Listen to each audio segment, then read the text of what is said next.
Assalamualaikum warahmatullahi wabarakatuh. Kami dari kelompok 4 yang beranggotakan Zulfina Asalsabila, Syifa Nur Hasanah, Adelia Diafatikasari, Nila Najwa Mafaza, Diana Khairunisa. Di sini kami akan menjelaskan mengenai biomolekul dan struktur sel. Selamat menyaksikan. Dalam video kali ini, saya dan teman-teman akan membahas biomolekul dan struktur sel. Biomolekul merupakan semua senyawa yang mengandung karbon yang menyusun sel hidup dalam reaksi-reaksi kimia yang memungkinkan sel tersebut tetap menunjukkan ciri-ciri kehidupan. Pada umumnya, biomolekul adalah senyawa yang berukuran relatif besar, sehingga biomolekul termasuk makromolekul. Macam-macam biomolekul yang pertama ada karbohidrat, ada protein, lipid, dan ada asam nukleat. Nah, biomolekul yang pertama itu ada karbohidrat. Istilah karbohidrat meliputi gula dan polimernya. Secara umum, empiris karbohidrat dapat dirumuskan dengan CH2O. Berdasarkan hidrolisisnya, karbohidrat dapat dibedakan menjadi 3, yaitu yang pertama ada monosakarida, disakarida, dan ada polisakarida. Karbohidrat dalam kehidupan berperan sebagai bahan bakar dan sumber karbon.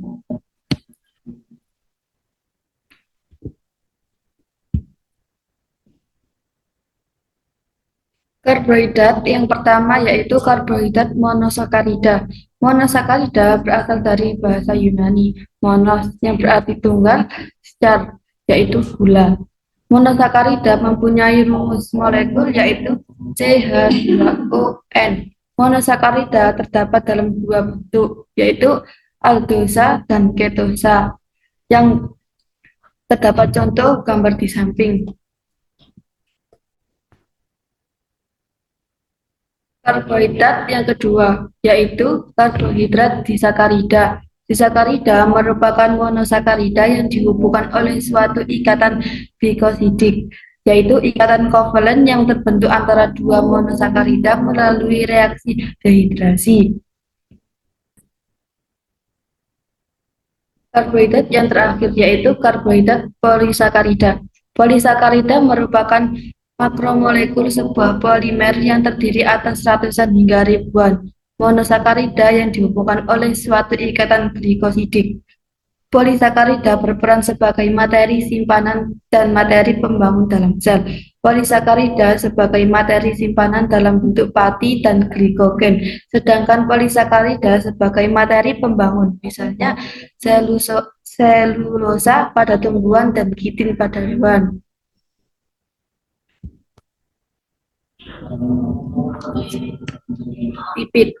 Lipid tidak memiliki atau memiliki sedikit sekali afinitas terhadap air, sehingga lipid disebut molekul hidrofobik. Lipid memiliki peran sebagai cadangan energi sebagai komponen utama biomembran. Berperan penting sebagai kofaktor enzim membawa elektron, agen pengemulsi, dan hormon. Lipid dikategorikan menjadi 3, yaitu 1 lemak, 2 fosfolipid, 3 steroid.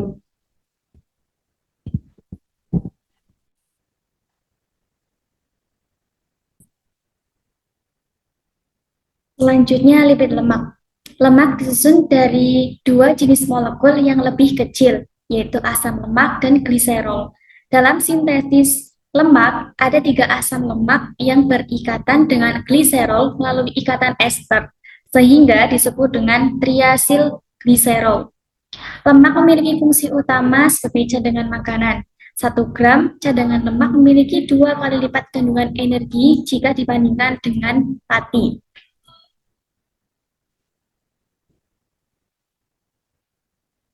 Lipid fosfolipid. Lipid fosfolipid dibentuk oleh 1 gliserol yang berikatan dengan 2 asam lemak dan 1 gugus fosfat bermuatan negatif. Fosfolipid bersifat ambivalen terhadap air Satu sisi hidrolifik dan sisi yang lain hidrofobik. Fosfolipid berperan dalam pembentukan membran sel. Selanjutnya, lipid steroid. Lipid steroid merupakan lipid dengan kerangka karbon yang terdiri atas 4 cincin yang menyatu. Seperti gambar di bawah ya, lipid steroid berperan sebagai hormon, misalnya hormon seks pada vertebrata dan komponen pembentuk membran sel atau kolesterol.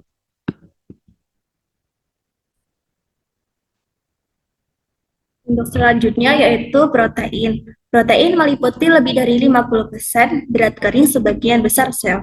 Protein merupakan polimer dari asam amino dengan konformasi yang unik.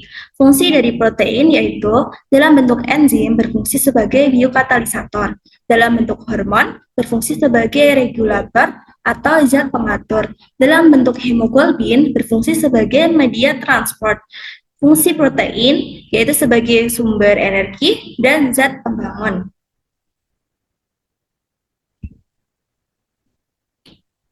Ada 4 tingkatan struktur protein, yaitu struktur primer, struktur sekunder, struktur tersier, dan struktur kuarter.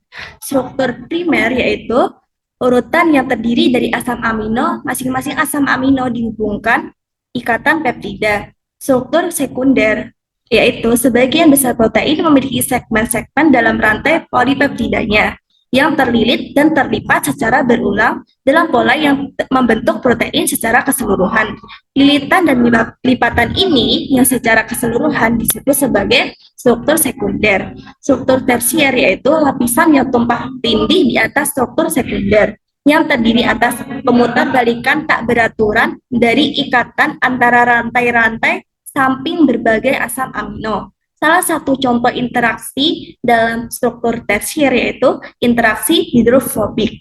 Struktur kuaterner adalah keseluruhan struktur protein yang dihasilkan dari penggabungan semua subunit polipeptida.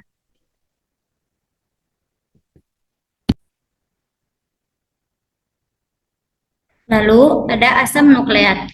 Asam nukleat merupakan pembawa informasi herediter. Asam nukleat berperan meneruskan informasi genetik dari satu generasi ke generasi selanjutnya. Asam nukleat terdiri atas deoksiribonukleik asid atau DNA dan ribonukleik asid yaitu RNA. Asam nukleat mempunyai hubungan yang sangat erat dengan protein, padahal asam amino merupakan hasil dari proses yang melibatkan DNA dan RNA di dalamnya. Proses ini disebut sebagai ekspresi gen.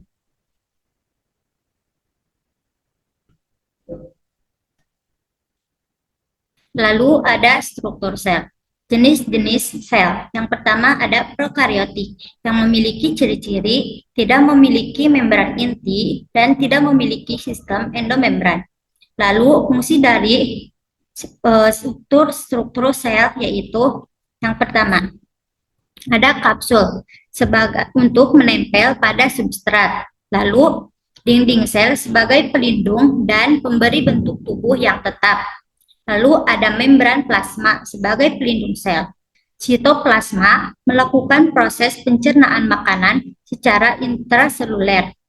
Lalu, ada mesosom, yaitu penghasil energi. Lalu, ada ribosom sebagai tempat berlangsungnya sintesis protein. Ada DNA, yaitu pembawa informasi genetik yang akan diwariskan untuk keturunan. Lalu ada RNA, yaitu membuat kode genetik sesuai DNA dalam bentuk asam amino. Yang terakhir ada flagella, yaitu menghampiri sumber nutrisi. Jenis yang kedua yaitu eukariotik yang memiliki ciri-ciri memiliki membran inti dan memiliki sistem endomembran. Contohnya pada sel hewan dan sel tumbuhan.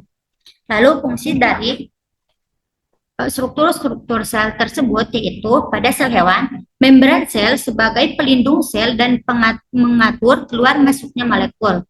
Lalu nukleus yaitu mengatur pembelahan sel. Lalu ada sitoplasma, tempat terjadinya reaksi metabolisme. Ada badan Golgi, yaitu menjalankan sistem sekresi. Lalu ada nukleolus sebagai pembawa informasi genetik. Lalu ada vakuola untuk menyimpan kebutuhan cadangan makanan. Lalu ada lisosom sebagai membebaskan enzim keluar masuk atau keluar sel. Dan ada RE yaitu menyintesis lemak dan kolesterol. Lalu sel tumbuhan, fungsi-fungsi dari struktur sel tumbuhan. Yang pertama ada dinding sel yaitu sebagai penyokong sel. Lalu membran sel sebagai mengatur keluar masuknya molekul. Lalu ada kloroplasta untuk melakukan proses fotosintesis. Ada nukleolus tempat produksi bosom. Lalu ada RE menyintesis lemak. Ada nukleus, yaitu mengendalikan semua kegiatan sel. Lalu ada mitokondria, itu menghasilkan energi. Ada vakuola untuk tempat penyimpanan makanan. Dan yang terakhir ada badan Golgi, yaitu mengendalikan sekresi. Sekian dari kelompok kami, kurang lebihnya mohon maaf. Wassalamualaikum warahmatullahi wabarakatuh. Jangan lupa like and comment ya. Thanks for watching.